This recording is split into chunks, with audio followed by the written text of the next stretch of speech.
Maybe I said that shit to my brother because he got Tupac killed. Puff had witnesses that come in to testify against Sean and say they saw Sean do the shoot. Well, it's not uncommon for allegations in civil lawsuits to be considered by federal investigators and federal prosecutors and reviewed to determine whether or not a federal crime may have been committed. And that seems to be what happened here. I thought it was interesting that the attorney's statement really basically confirmed for the public that some of the investigative interest was likely generated from these lawsuits, which is interesting because several of the lawsuits allege activity that likely would fall within the parameters of sex trafficking. Several of these women claim to have been transported from one state to another and then drugged and assaulted, or his former girlfriend who claims to have been forced to perform sex acts with different people in different states as they traveled around the country. So I think it was an unfortunate almost admission by the lawyer. Diddy's done for. At least that's what former FBI agents got to say about it. Now, the cases against the music mogul are stacking up, and it looks like Diddy's lawyers are looking to settle as many of them as they can out of court. Now, they don't want the details of Diddy's horrific crimes to see the light of day.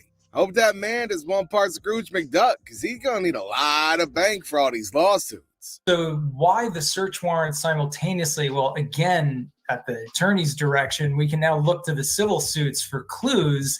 And one of them, for me, is that several of these victims alleged that Mr. Combs and his associates videotaped these sexual encounters. So that is exactly the kind of evidence that you would want to go to someone's home to see if you could find. So I would expect that that was probably included in the search warrants, both at the same time, because once you hit one house, the subject knows that you're probably going to hit the other houses looking for the same stuff.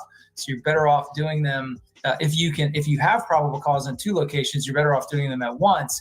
And finally, the roundhouse swing he took at the show of force, really kind of classic defense attorney tactics to try to turn around a bad press day.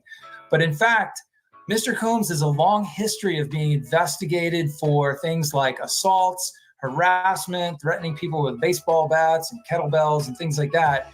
And the way it works in law enforcement is when you are planning a search warrant, if you have any information, and it doesn't have to be a criminal conviction, just intelligence that indicates that someone who's going to be at that residence may have a violent history or have armed themselves against people in the past, you're going to automatically qualify that search warrant or classify it as armed and dangerous. And that classification alone brings an additional level of protection, of tactical preparedness to ensure that there's no problems, that everything is done in as safe a way as possible. The feds raided several of Diddy's mansions in April of 2024, the suspected locations for all of these infamous freak-offs. Based on Lil Rod's court filings, they believe that every corner of Diddy's multi-million-dollar homes is bugged. Now, they walked out of Diddy's homes with surveillance cameras and laptops. Now, once they decrypt that data, Diddy's going to go on trial for sex crimes dating back to the 90s. If it's true that they found a lot of weapons at his homes, what do you think this could mean? Well, what happens here is that the federal government started a case with him. Apparently, the search warrant that had his houses in Miami and LA was pre-planned already. They knew they were going to do that. So they have a much bigger case. Right now with the guns, they're going to check them. They're going to trace them, see if they were used in any crimes. They're going to go over anything about cooperators that are cooperating with them. They're going to be talking to a lot of people about certain criminal acts that he might have committed, and then go from there. Experts are going on record to say that sex crimes are just the tip of the iceberg. Finally, a tip Diddy don't like. Now, the man's managed to get away with serious assault charges, possession charges, and criminal acts for years now. While the feds might have executed search warrants for sex crimes, they also discovered illegal firearms at Diddy's mansions too. To the shooting that night. Well, I get the phone call. It was like, late at night, and I was told to get to the Midtown North Precinct because they already had, I didn't go to the scene of the shooting at first because they already had picked up Puffy and J-Lo and Shine. And I was told to go to the precinct, which I did. And when I got there, I think all the attorneys applauded me. Ed Hayes, Harvey Slovis, all the guys were there. Because I knew right away, because they had a barricade up where the attorneys to wait outside. As soon as I got there, I knew it, that these guys were like They were waiting for their clients. They were right at the scene. And then when I saw Chief King, I remember his name. He was the duty chief. He was like, Derek, you're in charge. Like, I'm just going to assist you.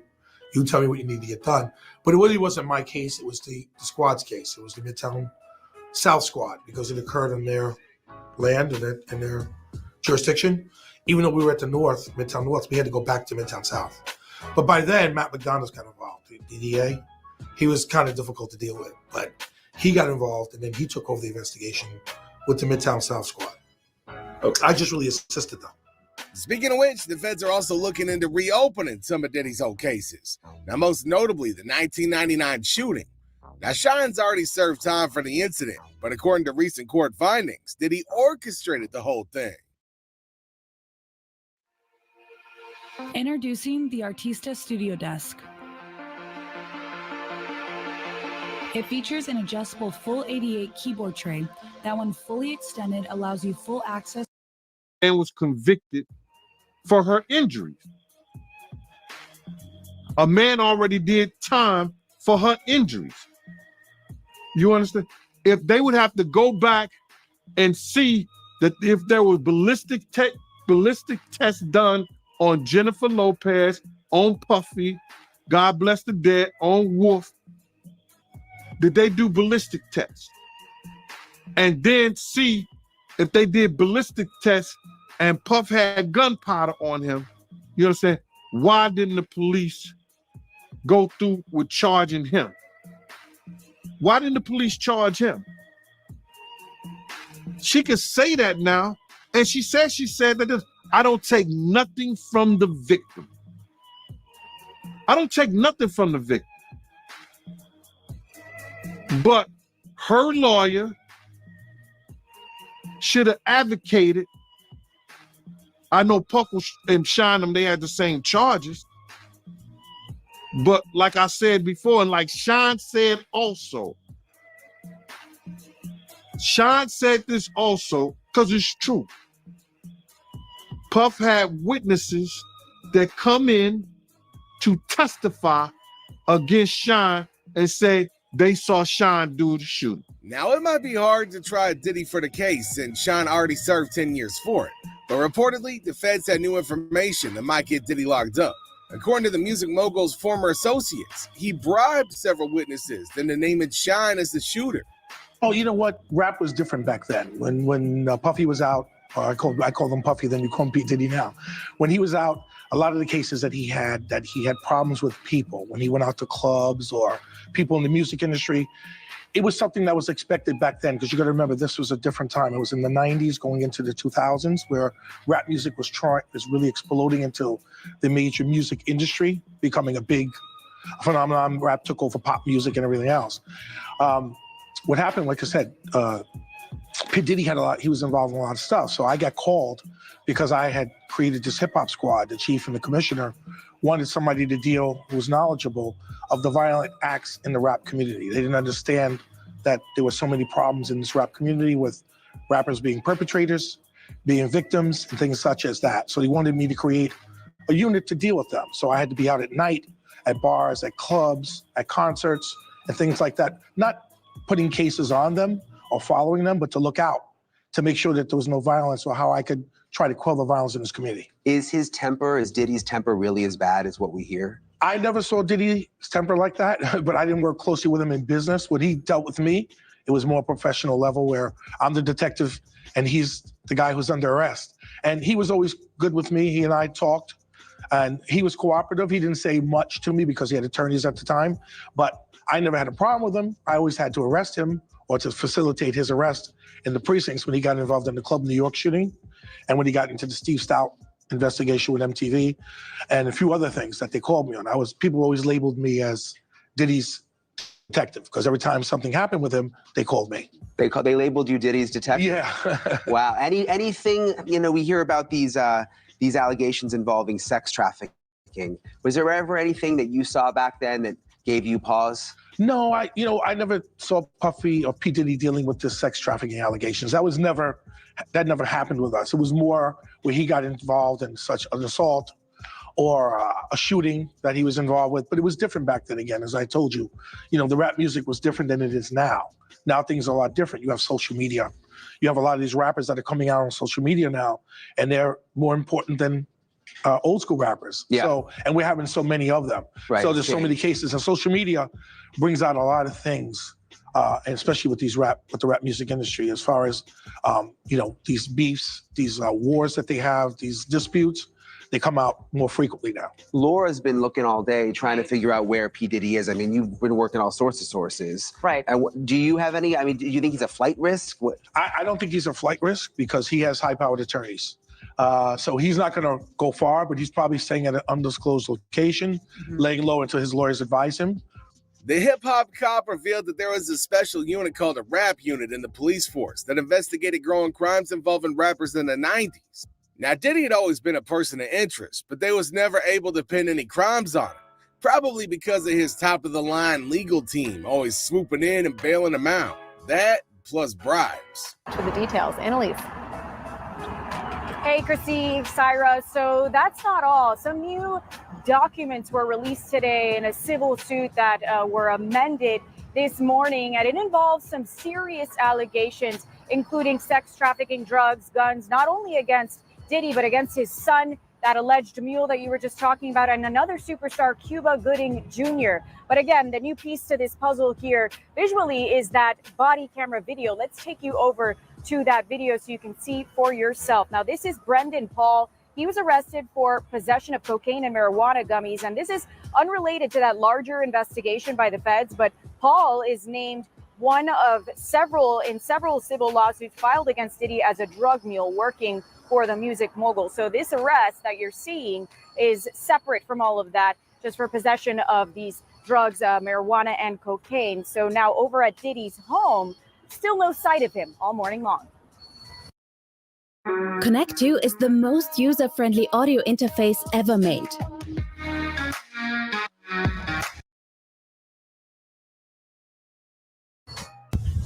Thursday morning, a similar scene outside of Sean Diddy Combs' home as days prior. A black SUV blocking the driveway with umbrellas open to conceal the home. Our cameras rolling as Diddy's private jet is taxied away at Opa-locka's airport, yet still no sign of the superstar days after federal agents raided both his LA and Miami homes. The attention comes after both East and West Coast homes of 54-year-old were raided by federal agents simultaneously. The New York native, part of a sex trafficking investigation headed by NYC federal prosecutors. This comes after a series of civil lawsuits from former girlfriends and a music producer that worked with the music mogul. In a late February civil suit filed 73 pages alleging misconduct by the star and associates of underage sex trafficking, drug-fueled sex abuse, intimidation, and violence. Well, that ain't all of it. The feds have finally found a way to incriminate Diddy for everything he's done over the past 30 years. Now they're taking this opportunity to charge him for all the crimes he's ever been suspected of committing. In recent developments, Diddy's alleged drug mules have also been arrested and offered immunity for testifying against Diddy. They rich.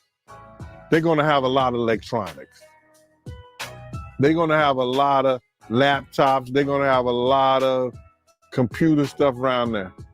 A lot of times, people got to be smart.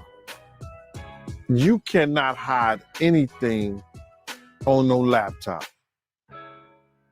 So if they was that dumb to put any videos or anything on any of those type of electronics, you understand, it's going to come to the forefront. Now, what they're looking for, because it was going on the premises of sex trafficking.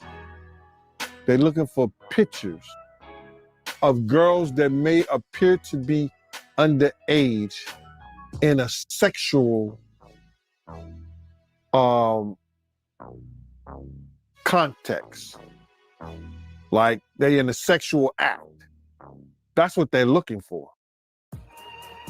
So now, they're going to go through all those devices. If somebody got any kind of weird fetishes that they got little kids or little girls or something like that, in any kind of pictures or any kind of photos that they took out of there, then unless that individual was in the picture, who do you charge? Because the houses wasn't in his name. They was in companies' names that they could say all people had all kinds of access to them. Unless somebody testify that that's Diddy's room, nobody goes in that room but him. You understand what I'm saying? That's when they get the help to come in, the maid to come in. You understand? Or the people who work there, yo, where's Mr. Combs' room? Oh, that's Mr. Combs' room. You understand what I'm saying? That's Mr. Combs' room. He only want anybody allowed in that room, not unless Mr. Combs is there. They get those people to testify. But when they got a big ass mansion like that belongs to studios or Bad Boy Films and his daughter and stuff like that. On that note, the feds are building a stronger case against Diddy by bringing in all the people seen in the footage recovered from his homes. Now these people are being offered immunity in exchange for helping to better the case against the music mogul. Biggie and Puffy are here tonight. Did you see them? Do you have anything to say to them at all? Nah, but even if we saw them, we are businessmen. We are not animals. It's not like we're gonna see them and rush them and jump on them. If they see us and they want drama, we're gonna definitely bring it like only Dev Row could bring it. But we here as businessmen to enjoy and support the Video Music Awards for MTV because they support us. So if they want to come and use this business opportunity to get on some gangster, we do that better than anybody. Can you envision a day when, y'all, if not get together and make an album, just peacefully coexist? There's no dream of making an album with Biggie and Puffy or none of them. We're not sweating it like that. This is our family. We peacefully coexist right now because we all cool. Everybody's here. They sell records. We sell records. Well, I guess you could call that selling records. What they do, we sell large amounts of records, and they sell a few records. And really, there's no competition. People are really making too much out of it. And you know what? Maybe, just maybe, this is gonna help the feds open up a case into Tupac's murder. This is on the ever-growing list of things that Diddy's been accused of doing. And one of them is ordering a hit on the biggest name in the rap game. He's trying to help me with the shit I be saying. I say crazy shit with my mouth for no reason. No fucking reason. Oh, wait, maybe I said this shit about brother because he got Tupac killed.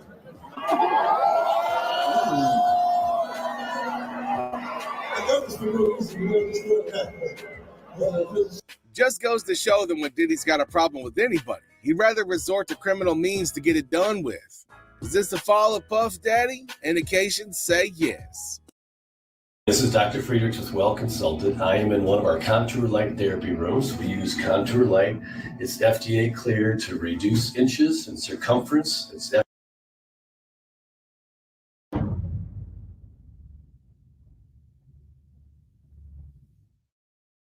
The boy Puffy called me though. Puffy called me back in the day. He called me. He was like, "I just want you to know I ain't have nothing to do with your brothers. I know who you are, but we never met. And I just want to call you man to man, let you know that I ain't have nothing to do with your brother's death." Now, why was he calling me, reaching out to me?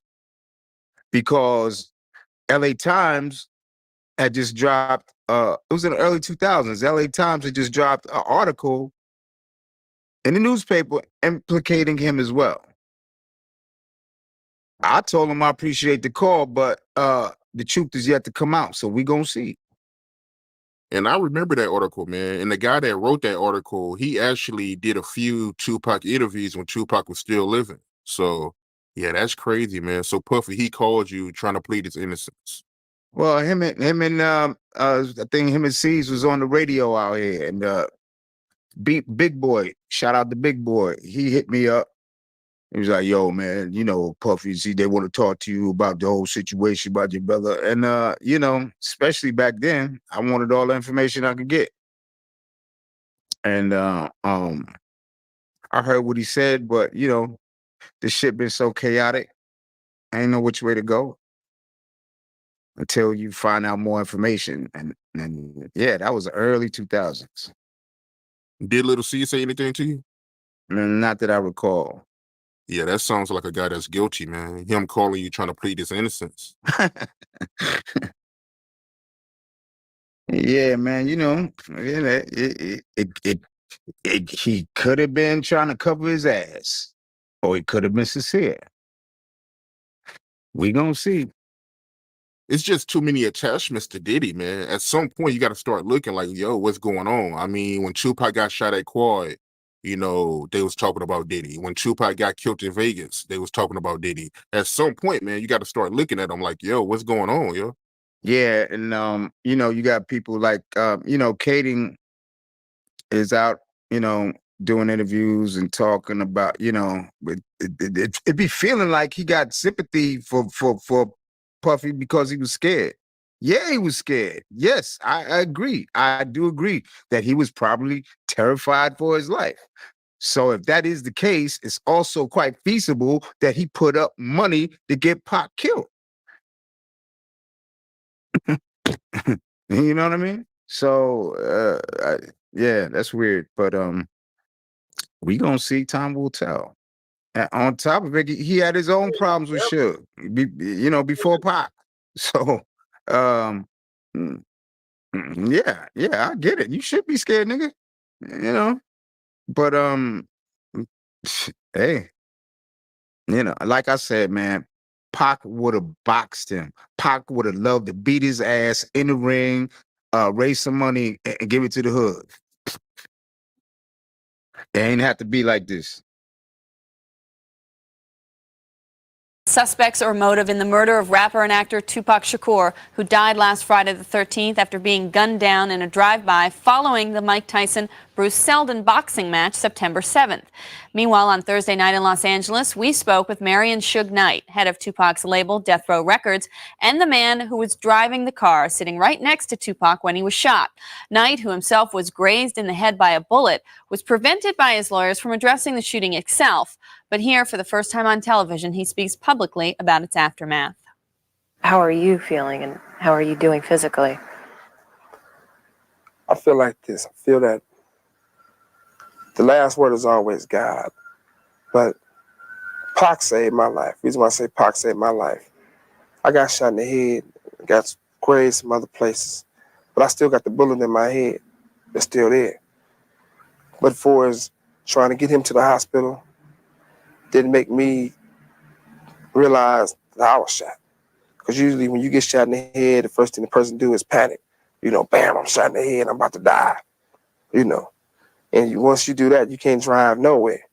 My whole thing was, Pac, he was shot. I'm like, you shot? I'm going to get you to the hospital. I'm driving, telling him I'm going to get to the hospital, kick back. Pac looked at me and said, you know what? You need the doctor more than me. You the one shot in your head. And we laughed the whole time going to find our way to the hospital. That's the conversation we had. It wasn't, Pac was a man the whole time. It wasn't that he was like, oh, I'm shot. He cracking jokes. He like, yeah, they shot me. He said, but you shot in your head. Look at your head bleed. Look how much it's bleed. That was Pac. I'm like, man, shut up. I'm gonna get you to the doctor. So he was conscious on the way to the hospital? He was conscious on the way to the hospital. He was conscious in the ambulance. He was conscious after they did the surgery. What was the last thing that he said to you? They love me. We was in the, we was going in the, we was on the thing that was getting there. I like, Pac, we the last one left. When we talking, this is how we talking. I said, homie, I'm straight. I love you, homie. I'm gonna be straight. I love you too. Woo, woo. That's what it was. There was a report earlier this week in the New York Post that Tupac was looking to leave Death Row Records. Mm-hmm. Is that true? You should answer that. You don't take a person like Tupac who, if you listen to every song on All Eyes on Me, every song on Machiavelli, every time he do an interview, what's the first thing he say? Death Row. Tupac loved Death Row. Tupac loved me. I loved him. I mean, Tupac took Death Row to the next level.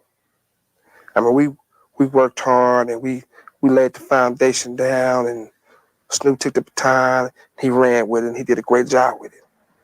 When Tupac got the baton, not only did he win the race, he finished so fast that he was able to sit back and drink some Thug Passion and come up with another plan. I mean, if you'd ask Tupac that question that was he planning on leaving death row, he definitely would cuss you out. A lot of people in the hip hop community have said that this incident will change hip hop. This is a really landmark event, tragic event at that, and that the music will probably never be the same. Do you see the direction of Death Row changing? Is there going to be a different type of music put out? Not at all. We're going to do the same thing we've been doing and sell records. Like I said before, my main goal is fulfill Tupac's dreams. And Tupac would definitely never want the music to change or the style. So we're going to keep it the way he would like it.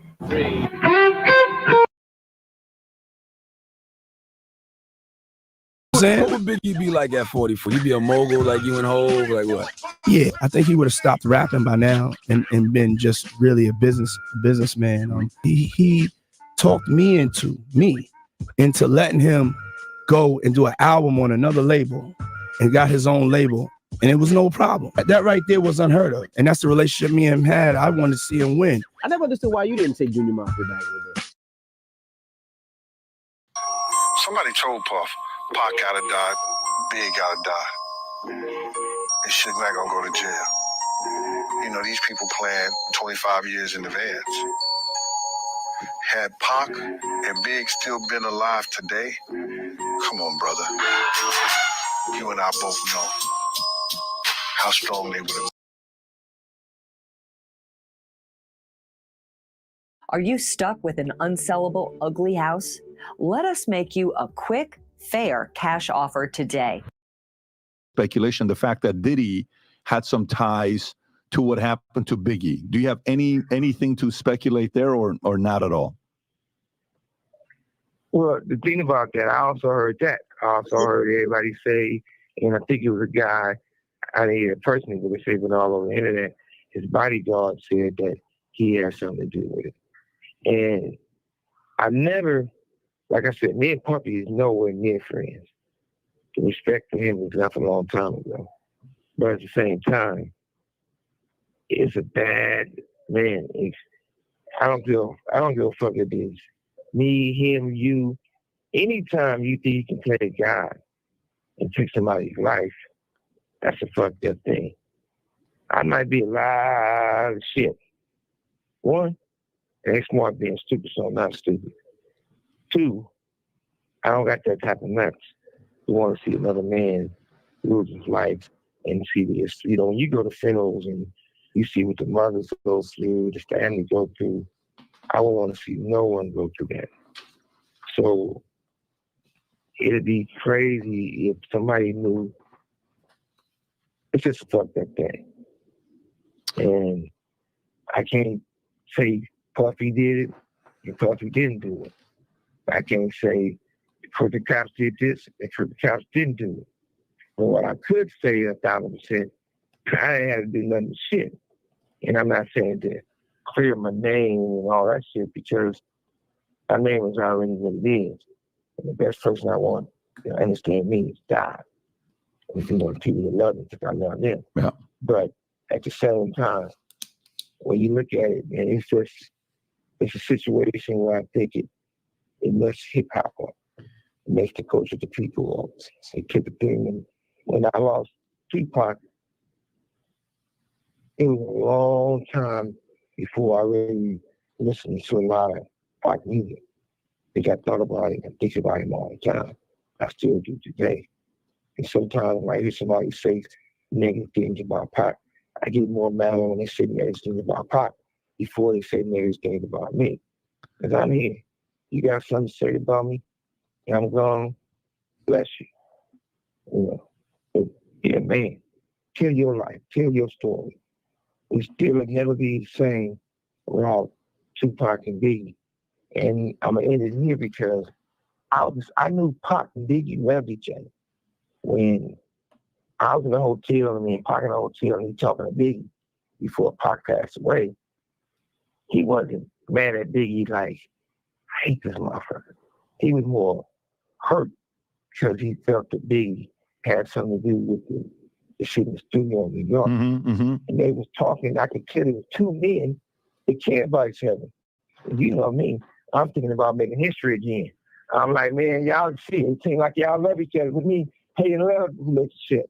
I said, the best way to end all this is do a 4 CD disc on Death Row. A song with Biggie doing CD, Pac doing CD, and the other two, both of them going back and forth. They just in pockets, you can, let them say what they saying. But yeah, that would have been the most incredible thing in the world. Only person, nobody gained them. Tupac leaving and Biggie leaving. Only some jealous, nothing, weird motherfuckers. Everybody else can still take that loss today. Yeah, that was obvious. If Biggie wouldn't have passed away, Puffy would have never been a rapper. So he gained out the situation. I'm not saying he had something to do with it, but he gained out the situation. I lost my freedom behind Tupac dying. I lost business. I lost house, a whole lot of shit. I lost my freedom. 95% of the reason why I got sent to the penitentiary is behind the Tupac shit. Even on this case. They brought it up in this case. And whatever wrong with me. But I really appreciate your time. And I would say this no matter what. Nobody would be more happier to see all this truth come to an end and the truth come out and we can move on and we can all heal. It's been a wrong time for Pac. It's been a wrong time for Biggie. And somebody knows something. Shug, back in the not 15 years ago, it's got to be a while back. A couple times I met you. One time it was through a friend named Jay King, and the other time was on a flight from Burbank to Vegas. You were sitting right next to me, and we're talking years and years ago. Call and your telephone number will be monitored and recorded. I just want to say thanks for making the time to jump on here and have this conversation. Appreciate you, and hopefully we'll do it again sometime in the future. Well, I'm going to say this. I appreciate you. You're the best. Enjoy your show. And I'm doing my own little collect call, And I finally got my Twitter back. I know you good friends with everybody. So you let Elon Musk know that these guys had jacked my Twitter, my official Twitter, and was putting all kind of negative stuff about all these people and then tried to distort me to get it back and then keep steady trying to harass me about it. So as most people say, as my mother would say, praise the Lord, I got my Twitter back. And then thank you. Anytime, brother. Thanks, Shug. Our buddy. Take care. Bye-bye. Bye-bye. Bye-bye. Suge Knight's always been Diddy's enemy from way back when. And now that Diddy seems to be heading towards his Waterloo, Suge's more than ready to see to the end of Diddy. I think he was with Jay-Z on Rockefeller. What'd you call it? What's his name? Big? Yeah, Biggs. He was on Rockefeller. He was with Damon J. Yeah, that was Biggie partner. I think that was him. He ran in there and was like, they just killed Biggs. I'm like, what?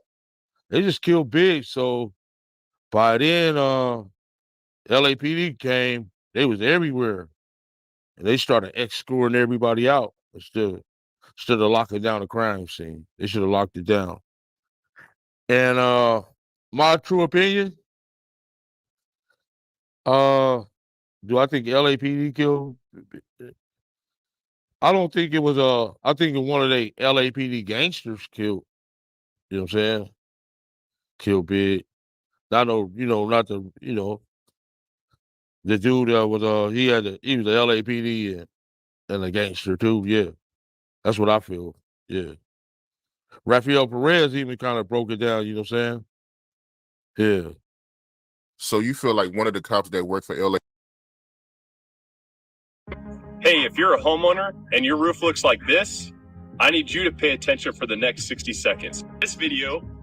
LAPD killed Biggie. No, I think the dudes that work for right way security, that was the LAPD. That's what I think. Keefe D, an ex-Diddy associate, believes that Diddy owes him. Now, he's believed to have been involved in killing Tupac. So, like I said, it's a conspiracy because now you're going, my man Keefe D said this is what happened. Keefe D said this happened. But then if you ask Puffy, he gonna say, no, it didn't. So that's why I say to be a conspiracy, because you only taking one side. You can't just go off of what one dude say and then run with that or paid them to go snatch Nick chains. He gonna say a motherfucking lie. So it's not okay for us to go off of what he's saying about Puffy, but it's okay for us to go off of what he's saying that happened in the BMW. Orlando can't tell it. Who else is telling the story? So you can't do nothing but go off of what Keefe D is telling you, because ain't nobody else telling the story, what happened in the BMW, right? Nobody else is telling the story. Only my man is telling. You got 4 other people in the car. One is dead, right? Couple of people. Nobody else is telling. You know, I really do, man. Because it fucked up a lot of people's lives, dude. Hate that shit happen. Probably to God. I feel they, you know, that was wrong, man. It was just wrong, purely wrong. You know what I'm saying? I wish that shit had never happened. You know what I'm saying? That's my opinion on it. Wish that shit would have never happened, dude. You know what I'm saying? I lost my Colombian plug. You know what I'm saying? Been having the feds up my ass for 15 years. You wish it would never happen because you ain't get paid or nothing. Couldn't do nothing. Couldn't catch a break, bro. You know what I'm saying? And I did time behind that shit. When I went to the feds the first time, they had me on the second phone call. My lawyer like, you ain't in here for this shit, Keefy. You know what you in here for. Okay. But now he in here for it, and you think he been already telling on Buff Daddy all this time. You think he ain't telling right now? You think they ain't investigating on the low? He said they're gonna try to get enough evidence so where you won't get out. And he kept on coming up there saying, you're never getting out. That day I got released, I was looking for, you hear me? I made it out, but that dude didn't stop. That's all I can tell you. The dude, major crime unit from the FBI, LA area. Boosie couldn't handle that pressure. You know what I'm saying? I handled that shit. I was up under that shit for 15 years, Mr. Boosie Boots. You know what I'm saying? I felt I did good, bro. You know? And anybody in their right mind would have did that shit in their right mind. You know what I'm saying? The deal they gave me, anybody in their right mind would have did that shit. Free their people, straight the indictment. You know what I'm saying? Anybody in their right, because they was punishing my crew all over the country, dude. It was for the punish us. If there's anybody who wants Diddy locked up ASAP, it's Gene Deal. Now, he believes Diddy's gotten away with a lot, and he revealed that Diddy was involved in Tupac's death, and he's even willing to testify against Diddy. Did have a relationship. Keefe D, I've seen him on a number of times. They were gambling together. They were drinking together. They had fun. They was hanging out in hotels. Yes, they did have a relationship. That's no if, and, or buts about it. That was before me. That was before Zip. Them two had a relationship. Keefe D and Puff. That's known. You understand? So now, as far as me having any information whether he commissioned Keefe D to do a murder, nah, bruh. That's not that ain't me. I can say, yo, they can ask me, did I see Keefe D? Yes, I did. Okay, that's enough. You already Was he around? Yes, he was. You already made that connection. Now they In what capacity was he around? Gambling, having fun, drinking, and talking. Tell him. Did he ever did security? No, he did not. My first time hearing him say it. Now, did he use connection between his manpower, his dudes around him, around us, and people could thought they was a part of us? Yes, they were. It made us seem like we had Crips with us doing security. It made it seem like it, but they wasn't. They was there to have fun and chill. Now, if something jump off, would they have done something? Maybe they would have. But there's not no time that I know of that they were being paid to be there. They was given free tickets to party, to come there and have fun. And that's how Puff used dude. So if they call you, you don't have no problem testifying. You're being leading, as the lawyer would say. your questions was leading right there. If they want me to testify, I'm going to testify and tell them what I know, what I seen, the times I seen him. Like they say, he was at Soul Train with us. He was never at Soul Train with us. Who put that information out first? The police. The police put that out. Oh, so they gonna break the proffer agreement. Everybody, all the guys right now, who the DEA, the FBI, the ATF, anybody who got a federal crime against them, and they sit up there and try to say, "Yo, we're gonna give you a proffer agreement," which we know that's Queen for a day and everything. Dude got to go in there and testify. You know what's gonna happen? Know what they're gonna say? Man, you ain't gonna Caden me. Have me sitting up there telling you everything, and then this shit being taped, and it don't supposed to be taped. Dudes is like, yo, you ain't gonna Caden me. Napoleon reveals that Diddy's a snake, Scar, and a nervous person. He's ready to spill all of his secrets, and it's surprising how Diddy's gotten away with street justice for so long.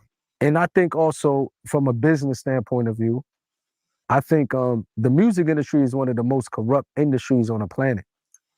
And I know somebody personally, and I'm not even going to go into details, that did one of the biggest hits of Biggie's career. And he told me when he sent the beat to Puffy, he just stole it from him. So just from the amount, how you doing business, you cannot do business that way and expect for you to continue to be successful, because eventually it will come back. So we always heard about, from that standpoint of view, just doing people dirty, just snaking people for money, and every evil thing you can think of, they just, what I mean? So that's sad, because when you fuck karma, energy real. For real. You come from our background and we get into the music industry, for example, and they start becoming these CEOs, the first thing they start talking about, man, we're going to do our own record company because we tired of the white man stealing from us. You know what I mean? And then you get these black CEOs, they come do the same exact thing to black artists. Like the time that I first met Pac, we was in a group called Dramacidal. We went from being Young Thugs to Dramacidal. Then we became the Outlaws. And I remember when Pac was locked up and we would go visit him, and he was telling us that, because when we were Dramacidal before the Outlaws, we had a quick record deal with Interscope Records. And I remember when Pac used to say stuff, he was like, I swear to God, he used to say, you're going to go meet this person at Interscope, and they devils. I didn't really understand what he meant by that. He's like, but you got to play it right, and they're going to give us a record deal, but they just straight devils, you know what I mean? So, and now I understand. These people cutthroat, you know what I mean? You don't see no CEO. If you look at any rap record, the CEOs from these rap records, they're not part of our community. Meaning that they come from a different background than us. Duramax PVC panels can be used for any job where you need a smooth finish that's easy to clean, low maintenance. Most of them are ran by certain individuals. And we would go visit him, and he was telling us that, because when we were Dramacidal before the Outlaws, we had a quick record deal with Interscope Records. And I remember when Pac used to say stuff, he was like, I swear to God, he used to say, you're going to go meet this person at Interscope, and they devils. I didn't really understand what he meant by that. He's like, but you got to play it right, and they're going to give us a record deal, but they just straight devils, you know what I mean? So, and now I understand. These people cutthroat, you know what I mean? You don't see no CEO. If you look at any rap record, the CEOs from these rap records, they're not part of our community. Meaning that they come from a different background than us. Most of them are ran by certain individuals. And what happened is they never get back to the community. You never heard of the CEO of Interscope Records, the CEO of Sony Records. These people making billions of dollars off of black music. You never heard them once say, let's open up a school in the black community. Let's give healthcare to the rappers. Let's go open up community centers for the black people. But they taking all this money. You understand? When an individual died, have you ever heard of a record company that paid for a funeral of a dead rapper? Besides Suge Knight, Suge paid, when Pac put it in his will. He wanted to go cremate it. Suge paid $1 million to cremate him. But these people, so now when I hear, when I think back and when Pop was calling them devils, it's like these people are really devils. They just out for money. They don't care who die in the process. They don't care what happens in the process. They don't care who lives are destroyed, as long as that money coming in. If you're doubting who to believe between Diddy and Keefe D, check out what Gene Deal has to say about the situation too. That was all in-house. If you ask me, that was all in-house. So you believe Tupac and Biggie murder was in-house? I believe Biggie and Tupac was in-house. All had something to do with death row people. That's a very strong comment to make, man. Listen, it came from their own mouth. DJ Quick. Then we said it all has something to do with death row people. I think they got one of them bad boy niggas.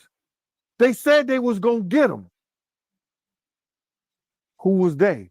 Had to be death row. Somebody affiliated with them. Somebody he was around there.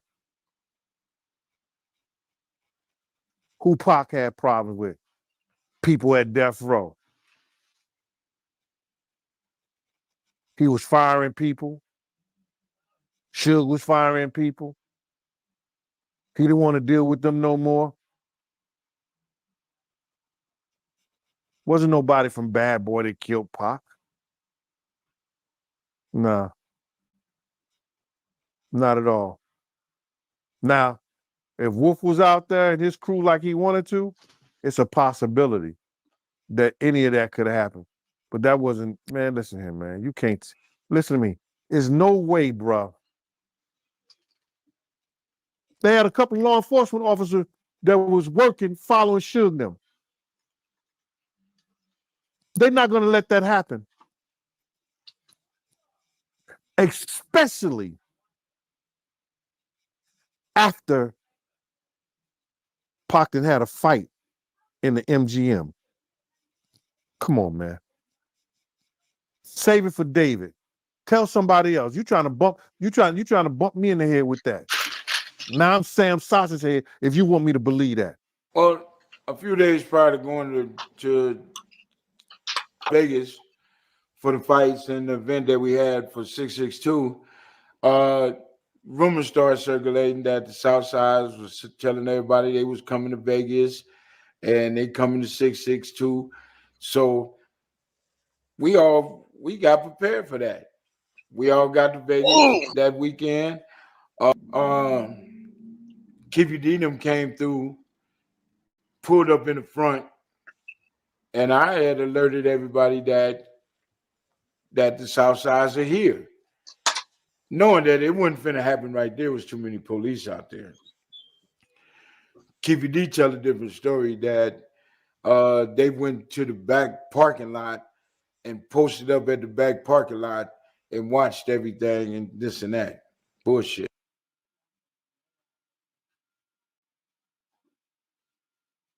Let me show you how we do stuff around here. Actually, my department uses Monday.com, so I'm good. The work management tool? No, that's not for me. Well, Monday.com is all about flexibility, so you can make it your own. You could choose pre-built layouts for anything or build your own workflow. You just open a board, you choose the columns you need, you can move them around or filter by what's most important for you. That way you're not always chasing your work, you perfect your process. I gotta show this to Ted. Hey, Ted! He's remoted to Wednesday.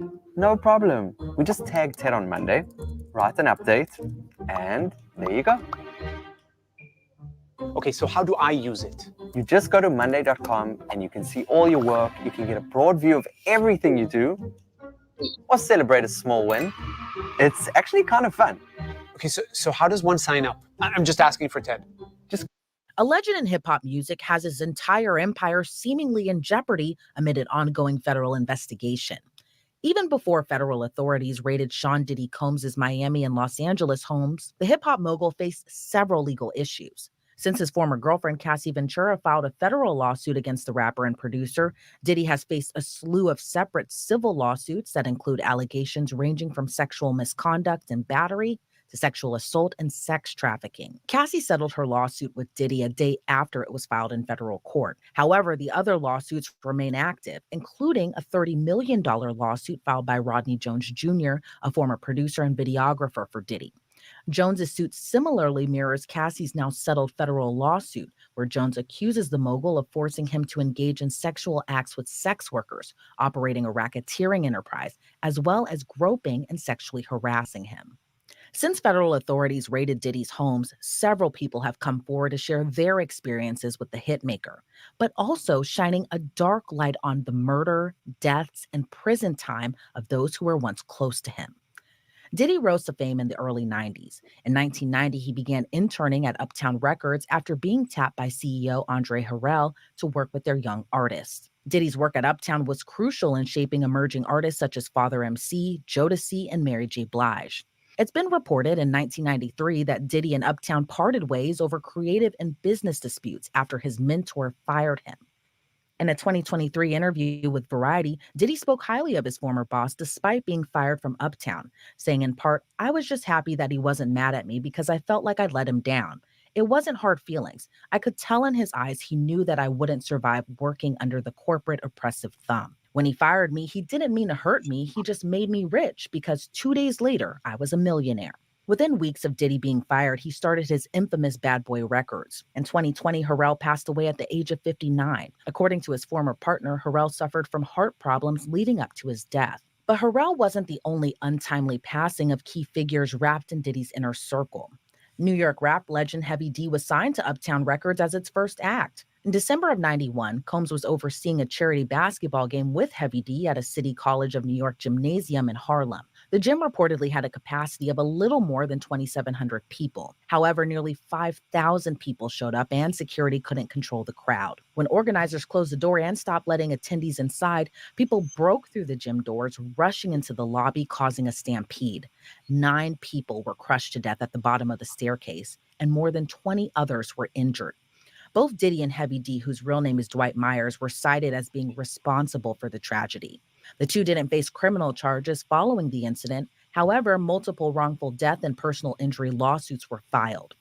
Diddy reportedly settled the final lawsuit in 2000. Heavy D passed away in 2011 from a pulmonary embolism stemmed from a blood clot in his leg. After his passing, Diddy referred to Heavy D as the person who gave him his first chance in the music industry. Another key originator from Diddy's Uptown days and what could arguably be the most personal to the mega hitmaker is the untimely passing of the mother of 3 of his children. Kim Porter was tapped by Andre Harrell to be an assistant for Uptown Records. She and Diddy would later develop a relationship and were an on and off couple from 94 to 2007.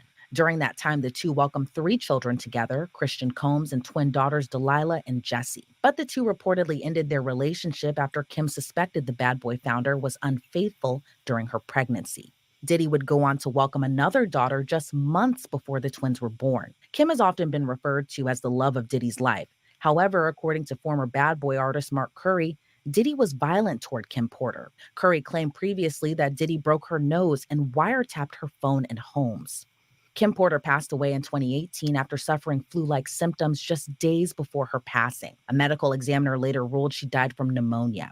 After last week's raids, Kim Porter's ex, Al B. Sure, who happens to be the biological father of Diddy's stepson, Quincy Brown, seemingly alluded to Diddy playing a role in his 2022 coma. He told audience members at the Equal Justice Now Awards last Friday that he'll be producing the Al B. Sure life story, telling the crowd, "Hold on to your britches and you'll really understand how I ended up in a coma." Then making a quip seemingly directed toward Diddy, "You're really going to need to call Homeland Security." Al B. Sure was hospitalized in July of 2022 and remained in a coma for more than 2 months. He previously told media outlets he had been intubated and on a ventilator with tracheotomy and even had to receive a new liver. A source told Page 6 the insinuation that Diddy put Al in the hospital is crazy and fake news. Anyone who thinks that Al was a great dad should be asking where he's been the last 3 decades. Diddy adopted Al B. Sure's son, whom he shares with the late Kim Porter and raised as his own. In 2009, Quincy wrote an open letter to his biological father, titling it "A Letter to My Father." He wrote in part, quote, "I grew up without my father, an irreplaceable force and influence that was absent in my life. I watched other kids enjoy the embraces of theirs, and I searched for a way to reconcile the meaning of my circumstance. Albert Brown, known as Al B. Sure, is my biological father, but Sean Combs, known as Diddy, has been a father figure in my life for as long as I can remember. Sean Combs is the person whom I look up to and appreciate as a father. He is the person who helped mold me into the person I am today and will always try to live to his expectation. He has always been supportive of me, and I will forever love and respect him. As far as my biological father goes, the spitting image is all I have taken from him. Since that letter, the two seem to have mended their relationship. But after last week's raids, Al B. Sure shared this image to his Instagram page, seemingly referring to that 2009 letter, writing, "Letter to my son. Come home. The door is wide open. You're safe here, son. I love you." So does Al B. Sure's supposed claims against the Bad Boy founder hold any weight in terms of the law? As entertainment attorney Jonathan Handel explains that this time legally, it's all speculation. Unclear. And I getting into the realm of speculation on something like that, I think is somewhere that I don't want to go. But I would simply say that, the current, raid of that's the occasion for the news in recent days, does not appear to be related to that. And so whether that remains, forever a question mark, a mystery, an accusation, without a legal process, it's hard to know, but that may be where one has to leave it. And it wasn't just Uptown Records that suffered tragic losses. The Bad Boy label would also suffer a series of deaths and criminal investigations. Most notably, the shooting death of Diddy's best friend and rapper Christopher Wallace, better known as Notorious B.I.G. Biggie was gunned down in Los Angeles following a drive-by shooting in '97. The death came during an ongoing battle of East Coast and West Coast rappers, and just months after Biggie's friend turned rival Tupac Shakur was gunned down in Las Vegas. Another Bad Boy standout rapper, Craig Mack, died in 2018 at the age of 47 from heart failure. East Harlem rapper Black Rob died in 2021 from cardiac arrest after being homeless and suffering several strokes. Then there are several other artists charged and even imprisoned on various crimes. Diddy's former protege and rapper Shine was sentenced to a decade in prison after being convicted in the infamous nightclub shooting that involved Diddy and his then-girlfriend Jennifer Lopez. Shine would only serve 8 years in prison after being convicted of firing 3 shots into a crowded nightclub following an argument with another club goer. It's been speculated the former protege of the Bad Boy founder took the fall for Diddy, who was ultimately acquitted for his role in the shooting. Diddy's bodyguard, Anthony Wolf Jones, was also charged in the incident. And while the two were acquitted, Jones was later gunned down following a confrontation outside an Atlanta nightclub in 2003. Meanwhile, former Bad Boy rapper Travell Coleman, better known as G-Dep, reportedly confessed in 2010 to a 1993 cold case murder outside a housing project. He was sentenced to life behind bars, but his sentence was later commuted by New York Governor Kathy Hochul. He'll be eligible for parole next year in 2025. So does the untimely deaths, prison sentences, and murders play into this supposed Diddy curse? Attorney Jonathan Handel says we shouldn't jump to conclusions. Well, I always felt slightly jaded by the traditional kind of medical system. The body. Well, some of the deaths that you allude to were, apparently of natural causes, not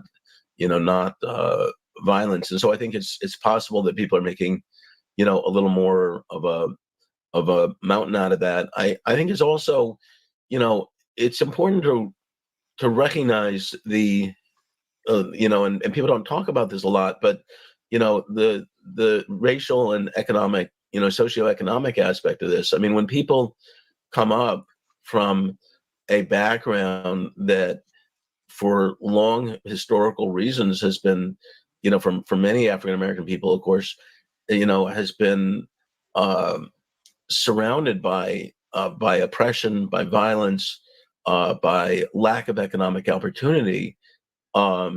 It shouldn't come as a surprise that, sometimes when people then do come into money, that they're not able to, and I'm not speaking of Diddy specifically, but perhaps of some of the people around him, are not able to handle it as well as someone who comes from a more privileged background.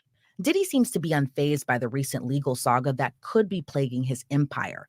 But Handel explains we don't necessarily know what exactly is going through the producer's mind. Well, I think he's, obviously putting on a strong face over it. It's, behind the scenes, what is going on through his mind and, the minds of his lawyers and other advisors, may be a different question. But there's, obviously for anyone living in the public eye, the way Diddy, very much, is, there has to be some control of a public persona. And so I'm not per se surprised, but, again, that's without prejudging, the allegations themselves. And while at this time, Diddy has not been criminally charged on any of the claims against him, Handel says at this time, we have to remember the same and let the legal process play out. Well, simply that we remember the allegations are exactly that, allegations. And right now he has not been charged with anything criminally. He's not been convicted of anything. And, that's where, people should leave it. People are presumed innocent until and unless found guilty of something. He's not even been charged. So, let's give ourselves space. It's hard to operate in uncertainty. People like to make a decision in their minds, but we don't have to. We're not the prosecutors. We're not the authorities. We're not somebody who's trying to decide whether to do business with Diddy or not. And so most of us don't have to make a decision on that and probably should let the process play out. Diddy has remained relatively silent throughout the ongoing sex trafficking probe, but did break his social media silence on Sunday to wish his followers a happy Easter, but notably turned off the comments on the post. After last week's raids, Diddy's lawyer issued a statement saying, in part, there was a gross overuse of military-level force. There is no excuse for the excessive show of force and hostility exhibited by authorities or the way his children and employees were treated. Mr. Combs was never detained, but spoke to and cooperated with authorities. There's no finding of criminal or civil liability with any of these allegations. Mr. Combs is innocent and will continue to fight every single day to clear his name. Reporting for Law and Crime, I'm Elizabeth Milner. Who killed Tupac and Biggie? I think both of these dudes were assassinated in some kind of way. More Biggie than Tupac. I think Tupac might have got killed by a dude that they had an incident with earlier that day. But Biggie's seems a little JFK. Governmental to me. Let's stop this bullshit, man. Let's stop doing these interviews, man, about this shit. Because people ain't getting it. He did not want the beef with the Crips. Puff ain't want the beef with the Dog Pound, Snoop them or whatever. Big started that beef. You understand what I'm saying? Puff ain't want none of that beef. So what I'm gonna do is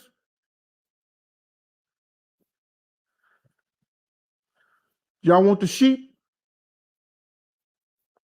I'm gonna put them out the pasture.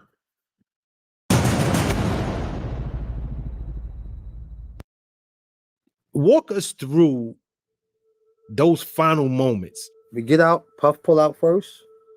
We pull out behind him. He blow past the light. We stopped at the light. When we stopped at the light, I see some chicks on the curb.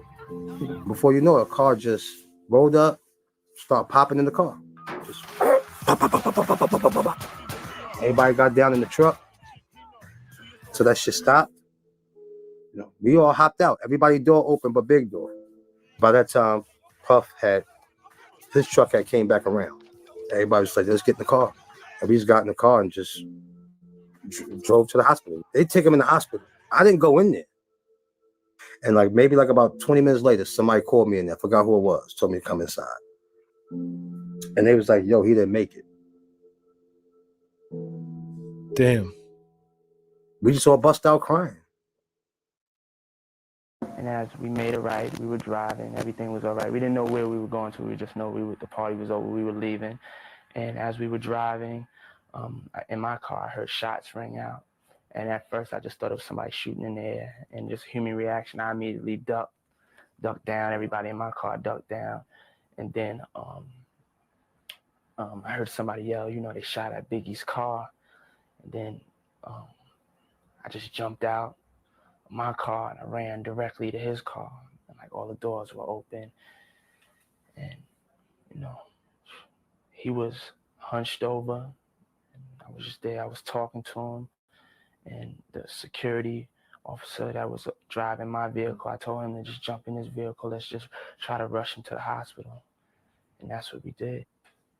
Do you remember the last thing that you said to him or he said to you? Yeah. I mean, he was just basically saying, like, he couldn't wait for his album to come out. That, you know, he was just happy that he had finished it. And he was just like, I just can't wait till my album comes out. And he just felt that when the album came out, it was going to clear up a lot of stuff because over the past 2 years, people had been talking about him in records. There had been the so-called controversy, and he had wanted to represent on his album of not even going in and feeding in towards that negativity. And he felt proud that he didn't do that. And he also did a tribute record to California called Going Back to Cali. And he had just felt that, you know, once the album came out, a lot of fans would understand that, you know, that he wasn't on that BS, and he was just trying to make good music and represent for everybody as a whole, internationally, East, West, Europe, Africa, wherever they was from that wanted to listen to his music and wanted to feel his point of view. He just wanted to accept them, and he wanted them to accept him. We've heard a lot of different theories on what happened. Mm-hmm. One of the theories the police are working on now is a money conflict with someone out in Los Angeles. What's your theory?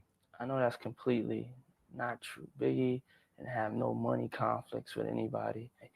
And as far as my theory, it would be inadequate for me to speculate. I would just be like everybody else to speculate on who did this or why it was done. I mean, one thing I do know is that it was evil.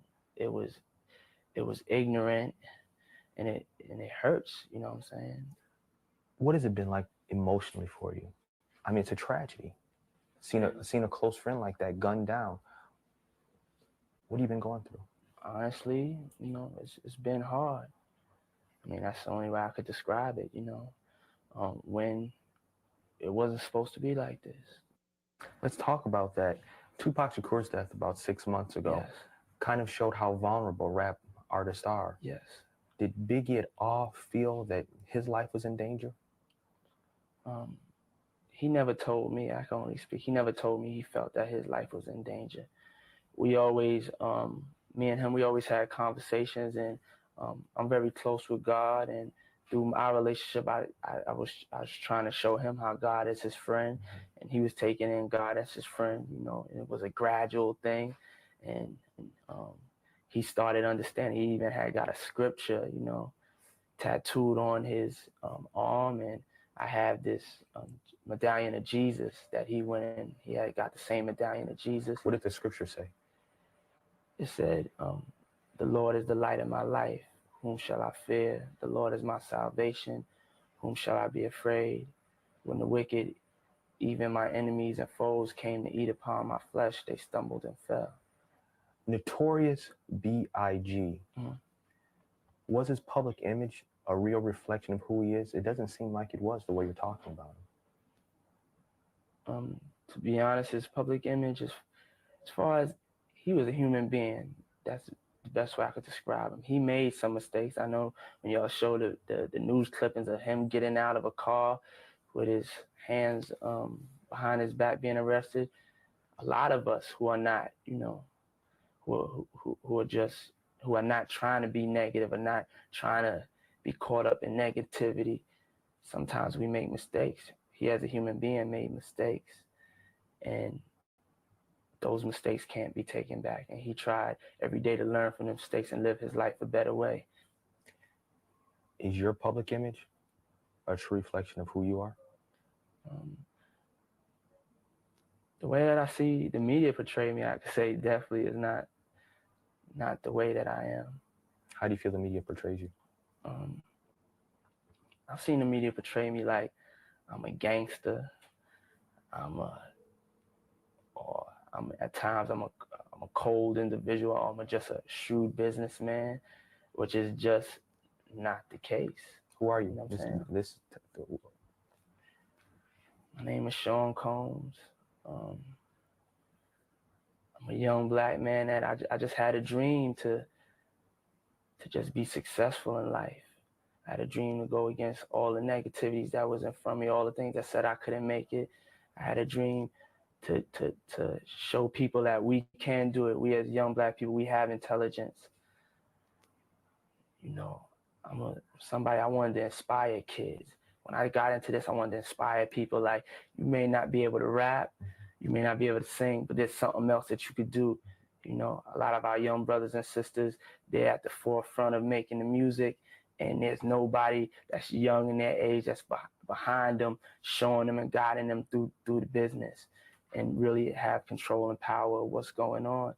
And I wanted to do that. I wanted to inspire people of all walks of life and just being a positive image, you know. And when I made music, I made all types of music. I made from Faith to 112 to Jodeci to Mary J. Blige to Biggie, you know. And Biggie was definitely one of my greatest accomplishments.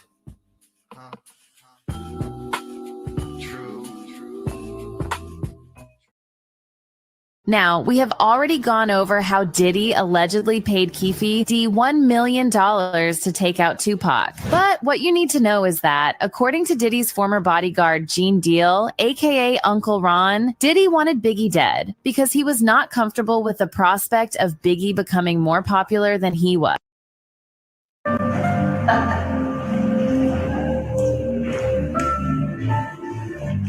Oh, what's up? It's Video Music Box. DJ Robert Days, right? What's up, man?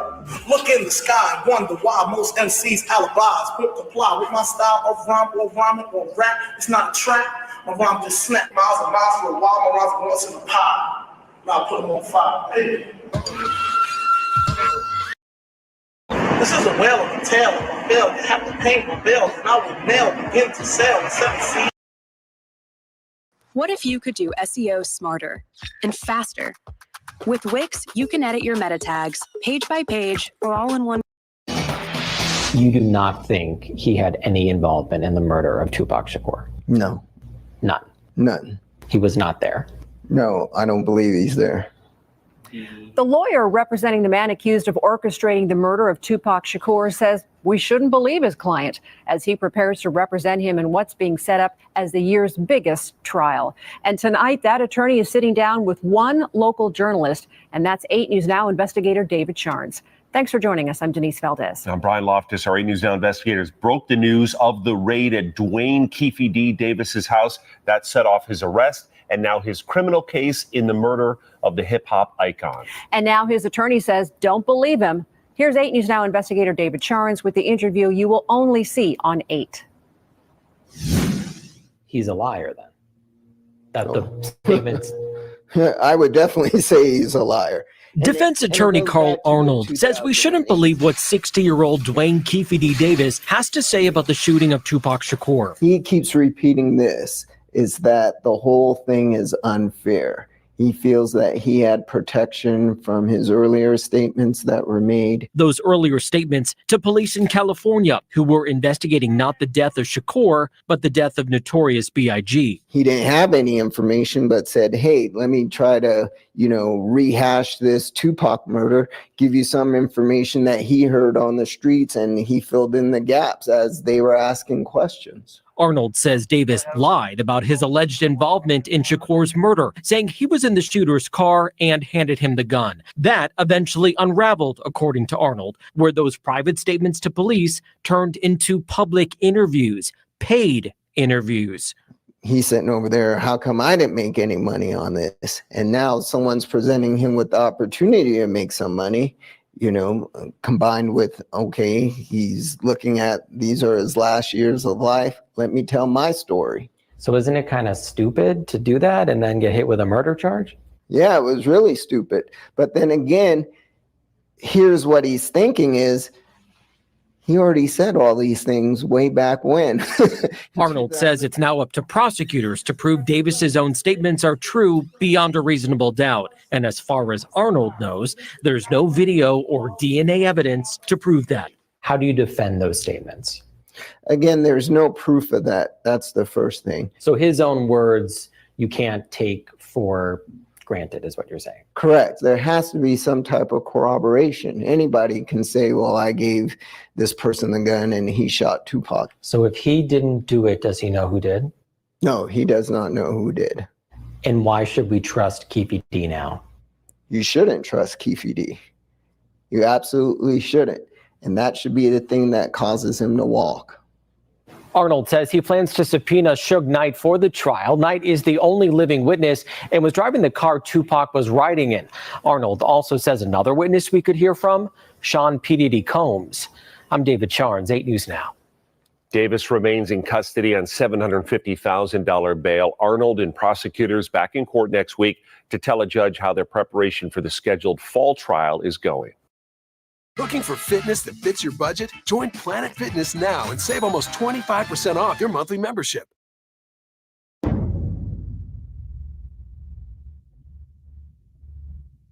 You think it's possible that Cassie will help the feds bring Diddy down? Because I know her lawyer came out making a comment saying that, you know, they don't got no problem helping the feds. She gonna have to. Because she made statements. So then they will subpoena her. If you don't go to court after you being subpoenaed, they can lock you up for the life of the trial.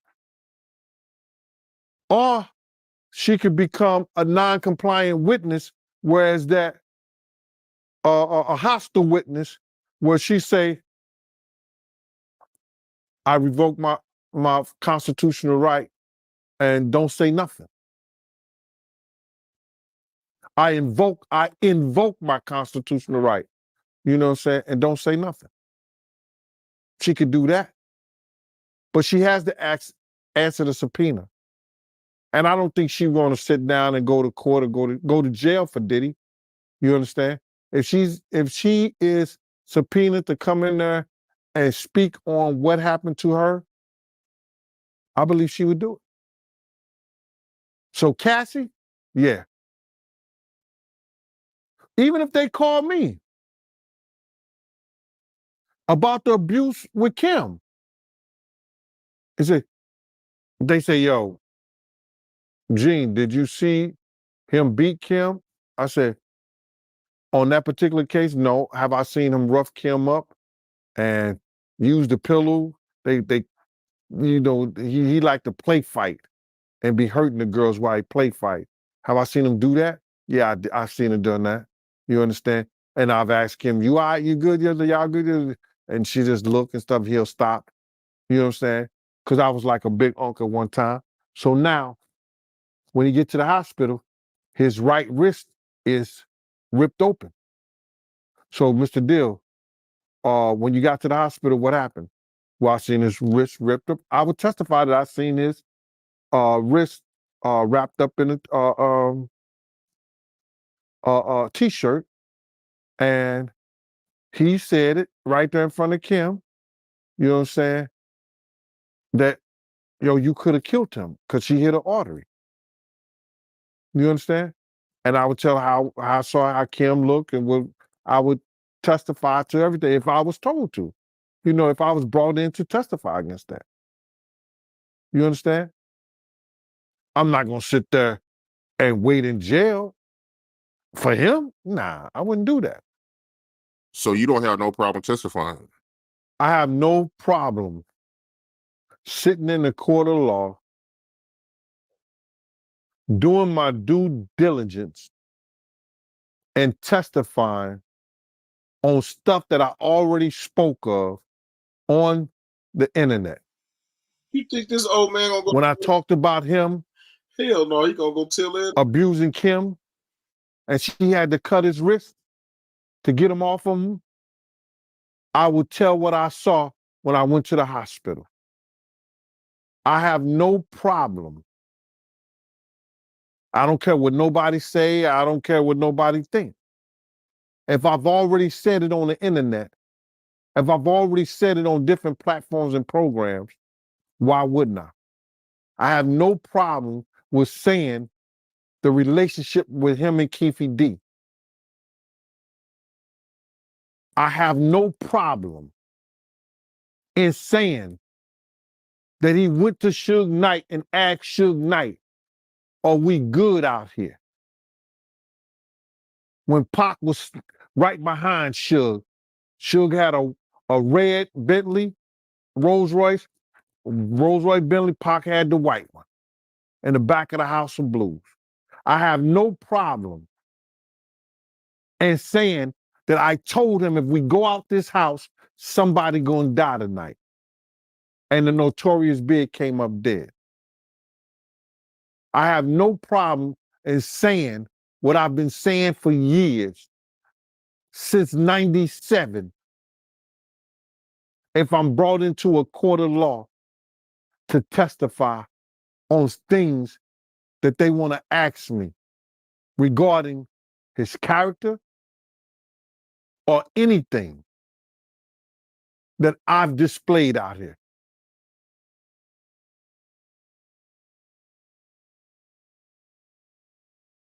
To get started in data analytics, you don't need previous experience or a degree. The Google Data Analytics Certificate.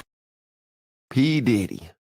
I've really done my best to avoid talking about this story because I've been waiting on indictments or paperwork from the federal government to actually come down before I speak on it. But it's not looking good for the diddler, y'all. It seems like every day this man got a new victim coming forward. And y'all know my stance on these type of things. Where there's smoke, bro, there's probably fire. And in the new interview that rapper Freddie P just gave to the Art of Dialogue, he says that P. Diddy threatened him in one of the oddest ways I've ever heard. So we gonna break it down. We gonna go through it, see what it's all about, and add a little bit of content.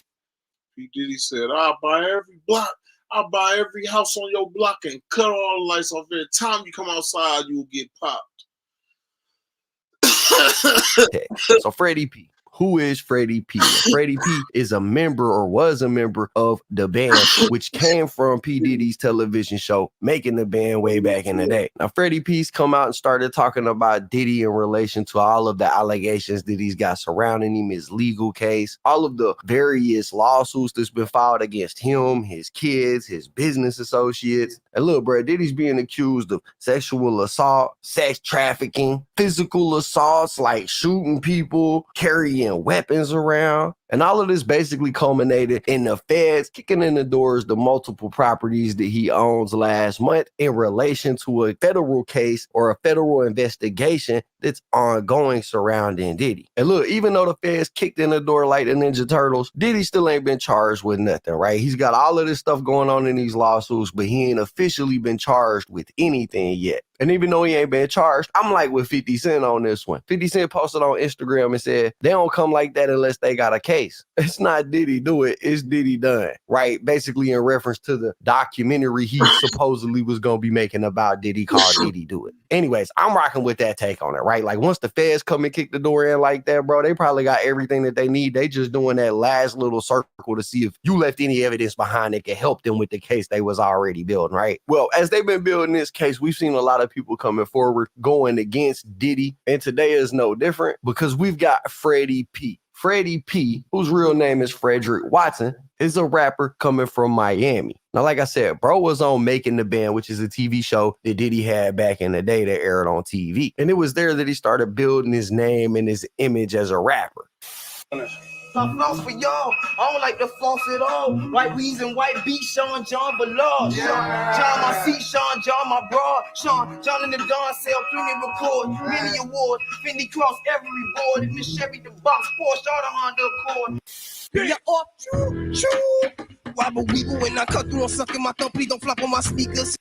Now, I couldn't tell you what that man just said if I had to, but apparently he had Diddy feeling him, pause, and this led to them spending a lot of time together, right? So anyways, him and Diddy get close. A couple years go by, they fall out or whatever. All of this lawsuit stuff comes out against Diddy. And now Freddie P is finding his inner voice and deciding that it's time to speak up. And he recently went on the Art of Dialogue where he said a whole lot. Like, I mean, this man said a lot. When he was asked about Diddy and this entire situation, he basically said right out the gate, I like when people get their just due. If he was innocent, I'd be speaking up. Leave that man alone because I hate bullies. But then he goes on to say, I don't feel like he's guilty, but it's there. All them people ain't lying. People not lying when you go into details like that. I'm Freddie P, you know, from Making the Band. Platinum group. I'm from Liberty City, Miami, Florida. I'm like 1/6 of the band. I always been the one that was like, you know, standoffish, always the quiet one. You know how that be. You always got one in every group. But I gotta ask you, speaking of Diddy, how you feel about the situation he going through right now? It was to me, honestly, and this ain't no slight. It's just I like to see people get they just do. Like if he was innocent, I'd be speaking up. Like leave that man alone, cause I hate bullies. You see, he quiet. You gotta look at the surroundings. Like people like why his friends ain't talking. Why? Woo. First of all, everybody know this been we've been talking about this since I was a kid. Everybody know. You know what I'm saying? Ain't no sitting around to be acting like it's brand new right now. That irritates me. But if I feel like I don't feel like he guilty, I just feel like, bro, it's there. Like all them people ain't lying, and then you know when a person lie because they when a person lying, they ain't going into detail. Now, what's he talking about when he says details? He said people ain't lying when they go into details like that. Well, in the same clip, he refers to Cassie, who is arguably the one who opened this entire thing up when she filed her lawsuit against Diddy. And Diddy settled that lawsuit, but in that lawsuit, she claimed a lot of things. She gave a lot of details. She said that she was trying to leave Diddy, like separate from him, and he big R-worded her. She said that he had beat on her. She said that Diddy had hired Mel, P-R-O-S-T-I, you know the word, for her to do it with on video camera, and then he would sit in the corner and do his thing while he was watching. She said that he made her carry guns, said that he chased Suge Knight down with the gun. Bro, she even said that Diddy blew up Kid Cudi's car after he found out Kid Cudi had a thing for Cassie. The details, right? That's what he's saying. People don't get them kind of details if they lying. But that ain't all that bro said in this interview, because he also said that everybody knew what was going down. He said, don't act like this is brand new because it irritates him. He said the only ones who speak out for Diddy is because they have stuff to hide, which we haven't seen a lot of people come out to support Diddy. In fact, a lot of people around Diddy in his circle have been relatively quiet about this entire thing, but there have been a few people that came out in support of Diddy. You got people like Tyrese, who made a whole Instagram post basically saying that Diddy had the best parties that he's ever been to, is one of the nicest people he's ever met. And then if Diddy ever needed a shoulder or an ear, that he could just hit him up. So Tyrese has been in support of Diddy since this whole thing started. Another person who's been in support of Diddy is none other than Floyd Mayweather. I'm not going to speak bad about P. Diddy because he's still a black man. Mistakes happen, and I can't say if it is or it's not a mistake, but things happen in life. And P. Diddy business is P. Diddy business. It's not my job or anyone else's job to go on the internet and stump him and kick a man while he's down. My take on it is it's not my business. I don't think it's right at all, and I don't condone it. Even if that happened to my daughter, I would be hurt. But that's a choice that my daughter made. What the hell no, bro. That ain't the choice, yo. Man, that's the craziest stuff I ever heard. Listen, what the hell no, bro. Get this man up. I mean, what the... Okay, look, I kept watching the interview. Shout out to the dude that was doing this interview, because he came back and kind of checked Floyd on what Floyd just said. I'm going to play that too so y'all can see it. If those things are true, right, and some of the things are true, yes, that wasn't a decision they made, right? That's something that was done to them. If those things happen to those women, not only is it not right, it's also not their fault. Yeah, bro, you got to give Floyd the business for that right there. What the hell? Bro had a bad take. Anyways, those weren't the only people that came out in support of Diddy. You had people like I ain't saying Diddy drug nobody. I'm just saying, if somebody got something put in their drink, it ain't their fault. Depp, who said that there's a difference between what people say and what is proven in court. People should, give people, the benefit of the doubt. People could say anything. And I mean, he ain't wrong. Anybody can file a lawsuit. Like where I live, it costs $16 to file a lawsuit. You don't even need an attorney to file a lawsuit. And anybody could do that and say anything about anybody. Like, I could go file a lawsuit right now that said P. Diddy touched my butthole, bro. And it ain't nothing that Diddy can do about it except respond to the lawsuit. You see what I'm saying? So G-Dep does have a point right there. But again, it's different when one person does it versus 100 people doing it. Smoke, fire, you know, that whole thing. Anyways, other people that have supported Diddy in this whole thing include Stevie J, who told TMZ, my man would never break the law. We're law-abiding citizens. That's what we do. You know, this is another crucifixion of a black man. And then you had Uncle Luke, who shared relatively the same sentiment when it came to Diddy. Talk all your cash money shit. Can't put Molly in. And you want to go after these people, what ends up happening? No one. They start the smear campaign because they down with the media. They got to smear you before you go into the courtroom of your peers. Now we're going to call up our same senator. Hey, man, I need you, man, go issue a search warrant, man. I need you to drag this mother. In the hood, that's what we call it. I want you to drag his ass. I want you to have all kind of allegations. So by the time he come in this courtroom, he going to wish he know we're going to take every dime you got. So essentially what Freddie is saying in his interview with the Art of Dialogue is these people that we see sticking up for Diddy are the people that have something to hide. Now that's if you take his word for it, right? And with Diddy being as big as he is and with everything that's been alleged against him, you would think if he was an innocent man, more than these people would come out. But that basically is the handful of people that's taking Diddy's side. Everybody else is pretty much staying silent. Now, Freddie P basically highlighted a bunch of names in his interview that have taken Diddy's side. And one of these people is the former president of Bad Boy Records, Harve Pierre. Harve Pierre's names came up several times throughout this entire Diddy thing, most specifically in a lawsuit that was filed by an unidentified woman who claimed that she had a, how do I say it without getting my channel terminated, a non-consensual train, right? Yeah, we're going to go with that. Anyway, she says that happened to her and that Diddy, Harve, and a third male actually trafficked her as well. That's what she says in a lawsuit. Now, her lawsuit is extremely graphic, so I'm not really going to go over it, but the general basis of it is she says that Harve Pierre was hitting that rock and then doing these things to her. She says that Harve and Diddy would do that, supply her with all type of substances and alcohol and stuff, and all while she was 17 at the time, right? Well, Harve is one of them people that Freddie P mentioned in the interview. It's popping on. I see Harve. Y'all don't know who Harve Pierre is. I do. This a nigga who like me and this nigga done had real like words to words. Like me and them niggas done went through real. Yeah. So yeah, Freddie P's in his interview and he's naming a bunch of people that have to do with the situation. But what I really wanted to talk about today was what he said directly after this, because he goes from talking about Harve to talking about Diddy. And he basically says that him and Diddy had got into a verbal altercation at one point, and Diddy said this to him. I'll buy every house on your block. Shut every light off on that bitch. And when you come out, every time you come out, that bitch, you'll get popped. So when another nigga tell you some shit like that, you like, get your animated ass out of here, goofy ass. You feel what I'm saying? When he tells you some shit like that, you go to picture him purchasing every house. You go to picturing every light on the block going on. And that shit silenced me. And for you to make that, people ask why I left the band. Like, that's why I left the band. Like, that's why I didn't do Dave Chappelle. Like, we got into that. My next time I got the chance to go home, because I had to, you're a gangster. It's like, when you ain't got your gun on, you got to play it off sometime. So I had to play it off.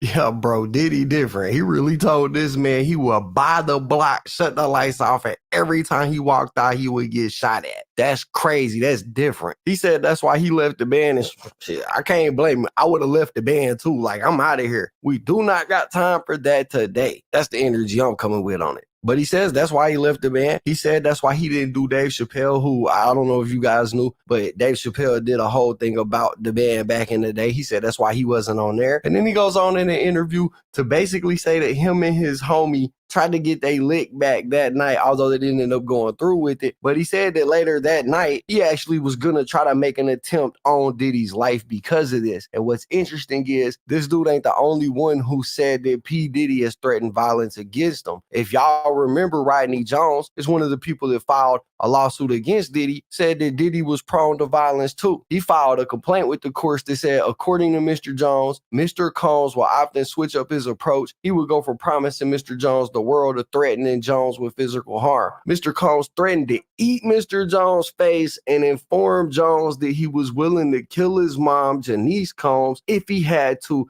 get what he wanted, so he wouldn't think twice about harming Mr. Jones. Now, telling somebody that you would be willing to kill your own mama to get what you want is crazy behavior. But I think the point that I'm really trying to make here is, if you believe the allegations, and remember, these are all allegations, Diddy ain't been charged with anything yet, although I personally think that charges are coming in the future. If you believe the allegations, then what Freddie P is saying is consistent with what everybody else has been saying, which just makes this whole situation worse for Diddy in the long run. I mean, this man's facing so many lawsuits at one time, bro. You literally have to look up a guide to get through all of the different lawsuits that have been filed. It's like almost a dozen at this point. And like I said at the beginning of the video, bro, I think where there's smoke, there's fire. And we keep seeing people come forward like Freddie P with these stories of Diddy. It's consistent with the previous stories of Diddy. And like, honestly, all of this started to develop back in like November. So this is all developed in like the last 7 months. You know what I mean? It's a lot of people claiming this stuff against Diddy, but y'all gotta let me know in the comments what y'all think about it. For now, I just wanted to go over this interview that just dropped. It was a great interview from the Art of Dialogue. I highly suggest you guys go watch the whole thing just to kind of see what Freddie is talking about. I ain't saying you gotta believe what he's saying, but it's worth hearing what he said. Anyways, with that, that's basically it for the video. So if you guys enjoyed the content, be sure to hit the like button, subscribe, tap the notification bell so you get notified every time I upload a video. As always, it's been fun rocking with y'all, man. I'm out.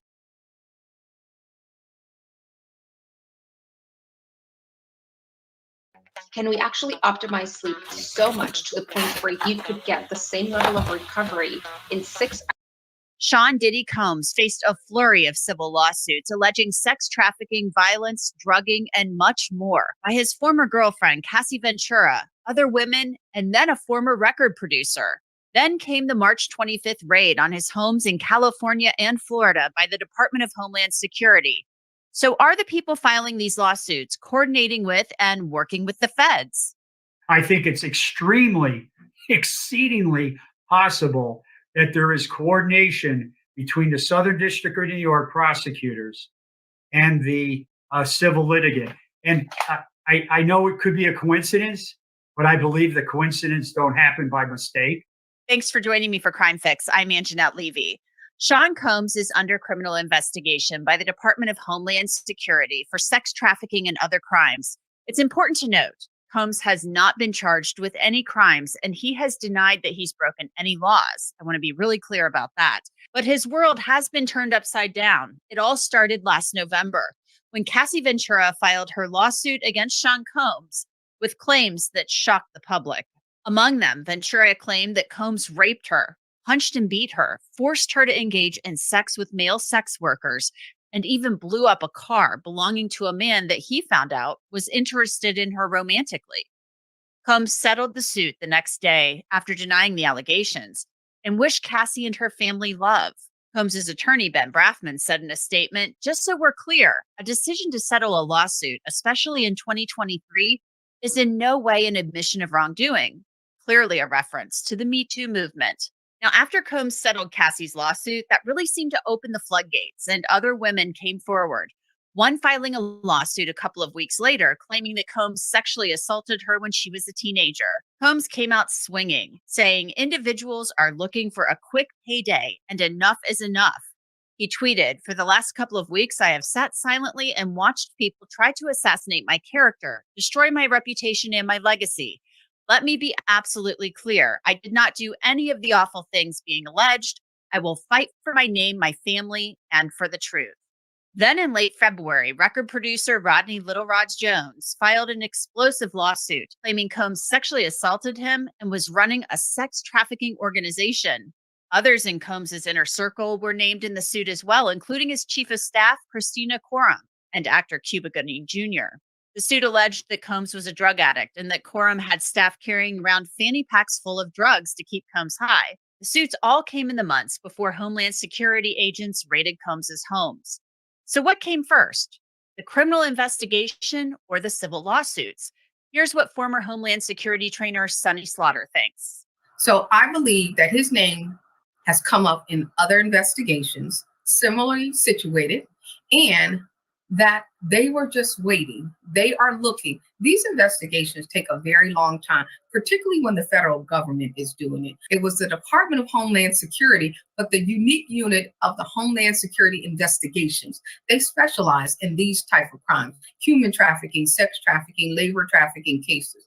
These are not quick cases, and they are very quiet cases, particularly when they're going to investigate something multi-jurisdictional.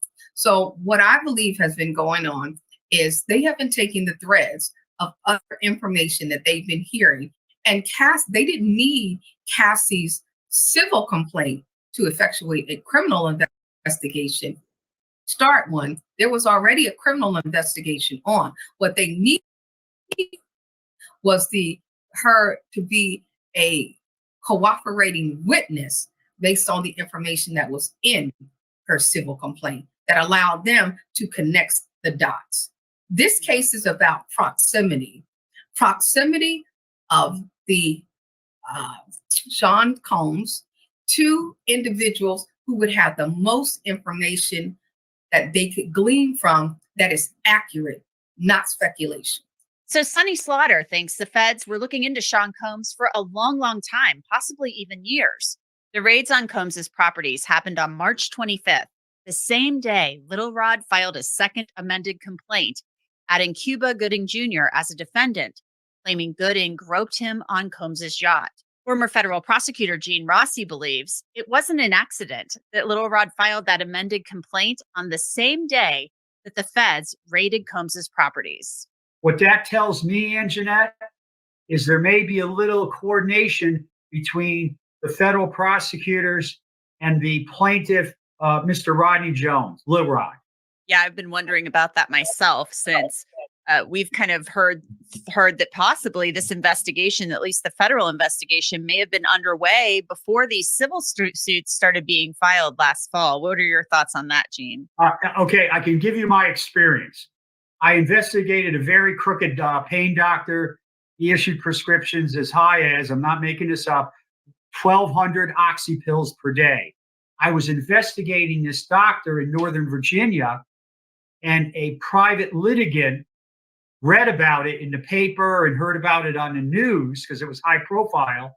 They filed a lawsuit based on some of the information that I was gathering, and there was some exchange of witnesses and information that is not improper. Prosecutors can work with private litigants if there's a common, person or defendant. There's nothing wrong with that. You just can't share secret grand jury information with the private lawyer and the litigant. So you think it's possible? I think it's exceedingly possible that there is coordination between the Southern District of New York prosecutors and the civil litigant. And I know it could be a coincidence, but I believe the coincidence don't happen by mistake. That they filed their amended complaint on March 25th, the same day as the execution of the search. Do you really want to make your holiday special? Tanzania has got so much to offer.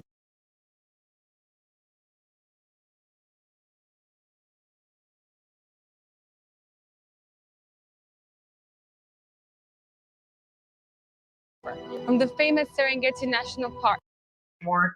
That's too much of a coincidence for me. So have the feds shared information with the lawyers in these civil lawsuits and vice versa? It's really unclear. You heard Gene Rossi say it wouldn't be wrong to do so. I contacted the media office for the Southern District of New York, and the representative there told me that the office would not comment on the case, and that's standard procedure. I didn't expect them to say anything, but hey, I had to try. But the big question, one that still lingers, is how closely could federal agents or prosecutors be working with the accusers in the civil suits? Here's former federal prosecutor Tim Jansen. There usually aren't coincidences in these type of cases. As a lawyer, if I'm the petitioner and I see they're raiding a house, now I feel like I can put everything on the table.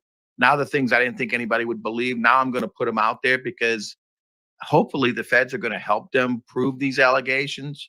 I don't know what he added in the amended complaint, but it's clear the timing is certainly something to look at.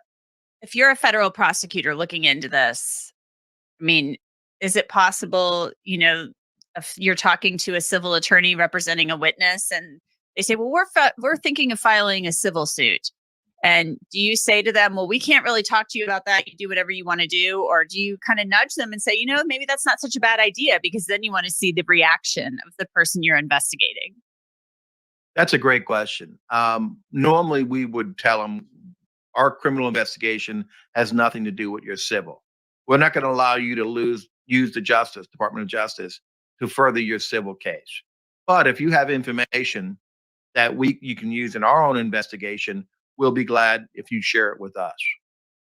And sometimes you might tell them, listen, if you file this, it might hurt your credibility, and we'll have to judge whether or not we have enough to go forward. You just don't file charges to file them. You file them if you believe in them and you believe you have enough evidence to prove beyond a reasonable doubt. That should be the mantra for federal prosecutors. That's the mantra that I had. But I've seen prosecutors over the years that's not always the case. Now back to Cassie Ventura. You have to imagine that federal prosecutors or Homeland Security agents took notice of her civil suit, or maybe they even knew about her filing it ahead of time. There's been a lot of smoke surrounding Sean Combs for years, dating back to 1999 and the shooting at the nightclub in Manhattan, a crime for which Combs was tried and acquitted at trial. Following the raid on Combs's properties, Cassie's lawyer, Douglas Wigdor, released a statement saying, quote, "We will always support law enforcement when it seeks to prosecute those that have violated the law." That seems like a clear statement of support for the raid. Civil lawsuits and criminal proceedings are, of course, two very different things, but sometimes the witnesses can cross over if the cases are related. So what does Gene Rossi see happening as far as the case involving Combs goes? I predict it will probably take about 4 to 6 months for the agents to analyze the results of the search warrants in LA and in Florida of Mr. Combs' homes. They'll go through data, documents, and all that. It'll probably take 4 to 6 months. I predict that there will be a federal indictment, if I had to bet money, by the Southern District of New York in probably September or October of this year. And I would be shocked if it doesn't include Mr. Combs and Miss Coram and others on this list. Again, Sean Combs has denied through attorneys that he broke any laws. So we will continue to follow this case for you. That's it for this episode of Crime Fix. I'm Anjanette Levy. Thanks so much for being with me. I'll see you back here next time. Do you really want to make your holiday special? Tanzania has got so much to offer. From the famous Serengeti National Park, Ngorongoro Crater, the Great Migration, the Paradise Island of Zanzibar, the highest point of Africa, Mount Kilimanjaro, and outstanding accommodation. I will gladly help you customize your unique Tanzanian adventure. We are 100% specialized in Tanzania. My fellow English-speaking colleagues, as well as myself, we all live here, and we know the destination to your perfect holiday. So request your holiday proposal now by pressing on this button. I think one of the number one rules of litigation, like it or not, is you go after the deep pocket. And those deep pockets are firing back, calling Lil Rod's lawsuit against P. Diddy breathtakingly absurd. High-profile defendants mentioned in the case, like Universal Music Group and its CEO, say Lil Rod has brought on a nonsensical argument with allegations that are completely false. It's not surprising to me that they were named given the relationship, but it doesn't necessarily mean there are merits there. And that's exactly what those defendants are saying now. But before we get into all that, we have to talk about the serious accusations leveled against P. Diddy himself. You know him by many names, from Diddy to Puffy, Puff, or Puff Daddy. He's 54-year-old Sean Combs, a rapper, record label exec, and entrepreneur. And in the past month, we've seen what could be described as the beginning of Diddy's downfall, starting when federal search warrants were executed at 2 of Diddy's properties. To be clear, no criminal charges have been filed against Diddy, and we can't even confirm whether Diddy himself is the target of those federal raids. But with reasonable inferences, we can guess what the feds were looking for: hundreds of hours of footage and audio recordings showing Diddy and his associates allegedly engaging in some serious illegal activity. That's straight from Rodney Jones's civil lawsuit that was filed back in February. He's better known as Lil Rod, who worked as a producer on Diddy's Love album. Lil Rod's lengthy lawsuit laid out some pretty shocking claims, including that Diddy sexually assaulted him, forced him to have sex with a prostitute, and even groomed Lil Rod for sex with other people, including celebrities. This isn't the first time we're hearing allegations of this kind, though. In November of last year, Diddy's ex-girlfriend Cassandra Ventura, known as the singer Cassie, filed a civil suit against him, claiming physical and sexual abuse. Cassie's lawsuit was settled one day after it was filed, but the damage had been done. 3 other women came forward in the same time frame, accusing Diddy of rape. The difference between their lawsuits and Lil Rod's is that Lil Rod went after more than just Diddy. Also listed as defendants, Motown Records, Universal Music Group, and its CEO, Lucian Charles Grange. I asked criminal defense attorney and former prosecutor Matthew Mangino about this. Lil Rod says the CEO of Universal Music Group exerted some control over the Combs RICO enterprise and recklessly disregarded the existence of sex trafficking. That's a pretty big allegation to put on the CEO of Universal Music Group. What do you make of that? That's a significant allegation, and you better have some real good evidence to back that up, because you're making a claim that has far-reaching implications for the person that's the target of those claims. But I think we don't want to get confused again by the idea of RICO. So again, this is not a criminal case, and RICO is a racketeering statute, a federal.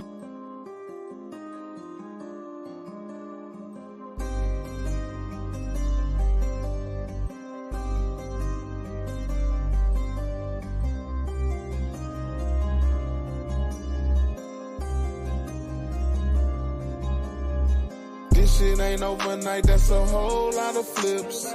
This shit ain't overnight, took a whole lot of trips. This shit ain't overnight, gotta learn and get your grip. This shit ain't come overnight, it just look like this. This shit ain't overnight, been through so much shit in my life. The game colder than ice, that blade sharp, cut you like a knife. Always had my own little thing, let a nigga bone feed me with a slice. We was grinding all night just to make them turnovers precise. I had to sacrifice, I had to cut some ties, minimize. I had to realize, I use my real eyes, see through the lies. Club going live, range guys, say FBI. Notify the guys, I swear they had the nerve, think I was high. This shit ain't overnight, that's a whole lot of flips. This shit ain't overnight, took a whole lot of trips. This shit ain't overnight, gotta learn and get your grip. This shit ain't come overnight, it just look like this. Blood, sweat, and tears, I lost peers to face my fears. Learn to perfect my grip, living on the edge so many years. When you living life in a fast lane, gotta know when to shift the gears. Gotta decode everything I hear in my ears, so severe. This shit ain't overnight, that's a whole lot of flips. This shit ain't overnight, took a whole lot of trips. This shit ain't overnight, gotta learn and get your grip. This shit ain't come overnight, it just look like this.